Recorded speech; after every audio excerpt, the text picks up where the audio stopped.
Welcome to Permission to Be Human, the podcast. I'm your host, Mel Finlater, mother, coach, and curator of Permission to Be Human, the company and community. If you're a mom, know a mom, or want to be a mom, and you crave getting out in the world to make a difference, then you're in the right place. This is a space for moms like you to connect with yourself, your purpose, and your big, audacious dreams. Because when you feel your best, you can better you, your family, and the wider world. Let's do this.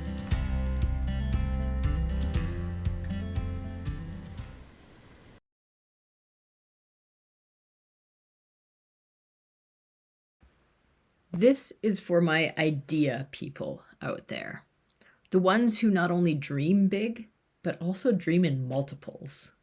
Who could easily come up with 30 plus business or project or things to do within an hour of you asking them to. I am this person, and I love being this person. Ideas give me energy. I love visualizing what could be. I can see it in pristine detail. I can feel it in my soul. And I now fully lean into this because it's my superpower. It's what makes me unique.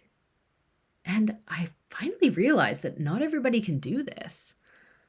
And if used appropriately, it's what I need to change the world.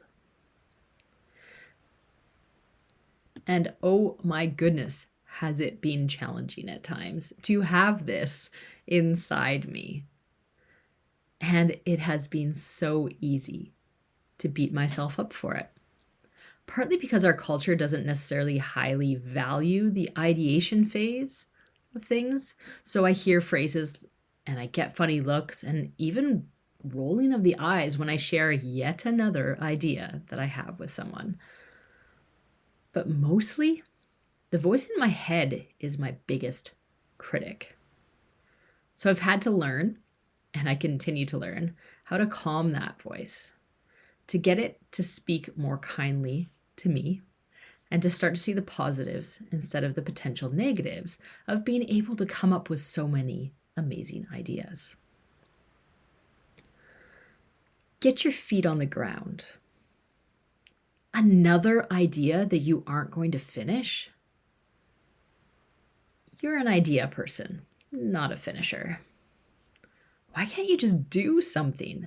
Pick something and do it. Squirrel! Sound familiar?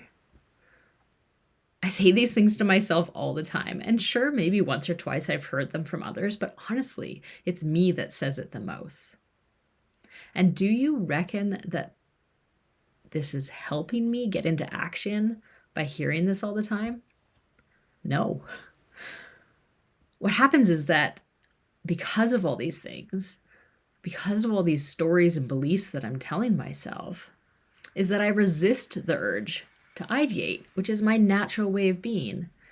I resist it so that I can get into action. But then, because it's my natural process to ideate, very little action happens. Or a little action happens and I feel super grumpy about it. But what if I give myself permission to dream, to come up with ideas? What if you give yourself permission to dream, to come up with as many ideas as you want? It's then that we get the energy and the momentum. It's then that I set aside doing time for my priority work, and I set aside ideation time for the work that I find funnest. If I had followed through with every business idea that I have had since quitting my last job, quote unquote, I would have at least 10 different businesses by now. Some of them would probably be pretty successful. So I have this story that I tell myself, if I'm not careful enough to catch myself telling myself this story, that each new idea is separate from the last. That is just another idea. That to pursue it is to give up on the last idea and is starting from scratch. That to pursue this, I'm failing at something else. There's an awful lot of shoulds in there. So what if it wasn't? I have this crazy idea that entered my head last Friday. So that's like 3 days ago. And I cannot stop thinking about it. I went to this incredible and unique indoor play space with my kids and nephews, and I got this spark of an idea while I was there. And over the next 2 hours watching them, I basically came up with most of a business plan. So you can see how my mind goes. My area, like where I live, needs one of these indoor play areas.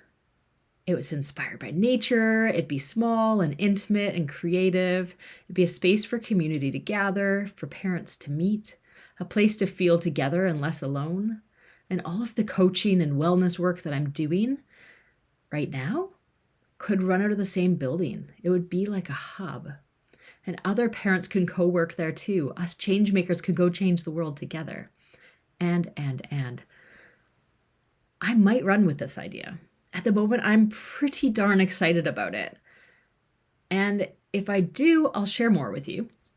But the point is, I've developed a process for myself as I start to recognize an idea to take shape. So I wanted to talk you through what I'm doing with myself right now with this big, slightly crazy idea that is coming into my head and that I'm getting pretty darn excited about.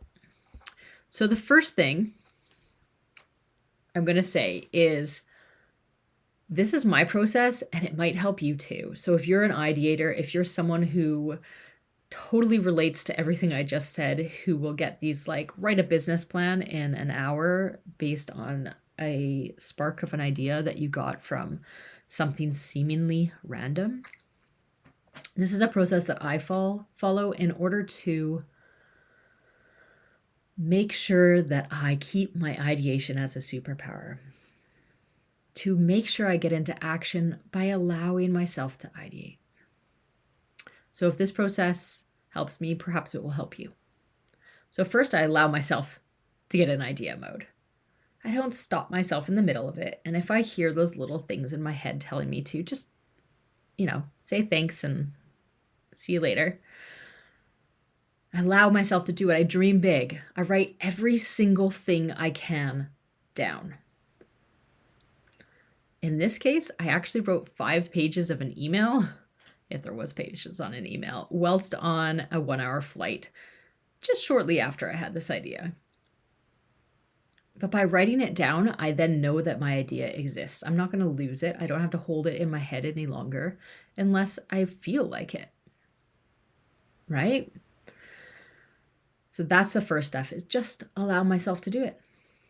And the second is I wait 1 week to see if I'm still just as excited and keen to take action. You can feel free to talk to people about it along the way and continue to ideate. I just let myself sit on it because sometimes I'm so excited not about the specific idea, but about the process of having the idea. And this helps me differentiate which of those it is in this case. So after a week, step 3, if I'm still excited, I talk to as many people as possible about it. Ones who I trust, ones who will get me excited, I do them first. And then to ones who might look at me totally confused. And I know that going in. I might talk to my dentist about it, or the person down the street who happens to say hello, or the person at school drop-off. But I know that they don't fully know me, and I have to put my ego aside because it's the confusion that they're going to have that's going to help me to phrase it better the next time and narrow down on the details and the description of the idea. So step 4, throughout all of this, I pay attention to my self-limiting beliefs around it. I notice my resistance to leave an old idea behind.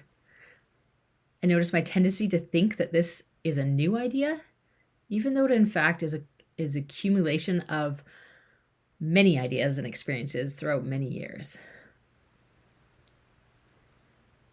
And then I have to not judge myself for judging myself. I simply notice that I judged myself and I move on. Step 5, write down why I'm excited about it. So that when I start doubting myself or things get hard and I can't remember why it was exciting anymore, I can look back and see. Perhaps write it down or leave an audio message for yourself. Prepare for it to be hard at times. We love ideation because it is the sexy ideation stage, right? It's not always going to be that way. Sometimes it's going to feel a lot harder. So by writing this down or sending ourselves a message in some sort of way, we create a reminder as to why this was exciting so that I could get myself excited again. And I let myself continue to write down other ideas as they come. Because just because I'm excited about this one doesn't mean I'm not also excited about something else. But I do this process again with something else. I write it down. Because I might think in this moment that these ideas are separate, but they might not be as well. And by writing it down, I can get that energy back from the idea mode and decide whether to put it into this idea that I'm working on. And step 6, if I'm still excited after a couple of weeks, get into action. Don't overthink, just do, learn, and adapt. And you know what? If in a month's time the idea shifts or I get a whole new idea, fantastic. Write it down and see if it sticks. Need to get into action with this idea when another comes? Write it down. Allow yourself an hour to ideate. Write it down and leave it to the side while you focus on this thing. If you allow yourself the space to follow through with ideation, then if you're anything like me, then you will feel more energized and aligned. And writing it down means I always know I can come back to it. So here's to you, my ideators, my visionaries. This is your superpower. Stop telling yourself otherwise. Let yourself have ideas and find a way to use the energy that they give you to get stuff done. That is it, folks. This has been Mel Finlater on Permission to Be Human, the podcast, and I am so glad that you have joined us here today and hope that you have taken away some tidbits that will help you go away, connect with your big audacious dream, and make that massive impact in the world that you are dying to make. If you liked today's episode, please, please, please like it, share it. Think of one person that you think would also like it and send it on over to them. Let's get this out there and more moms feeling like themselves, inspired, dreaming big, and out there being them. Please do head on over to find me on Facebook with Permission to Be Human or Instagram, or you can even pop me an email and say hello at permissiontobehumanalways@gmail.com. Say hello and let me know that you listened. What did you like about it? I would love to hear. If you didn't like it, I don't really want to know. Just kidding. You can share that if you want. I would love to know, however, who you are. Let's connect. Let's find out what you want more of. Yes, this is a newer podcast, so I want to hear from you and I want to make it what would be useful to you. As always, remember that you have permission to dream big, permission to feel big, and permission to be you. You have complete and full permission to be human. For real, you do.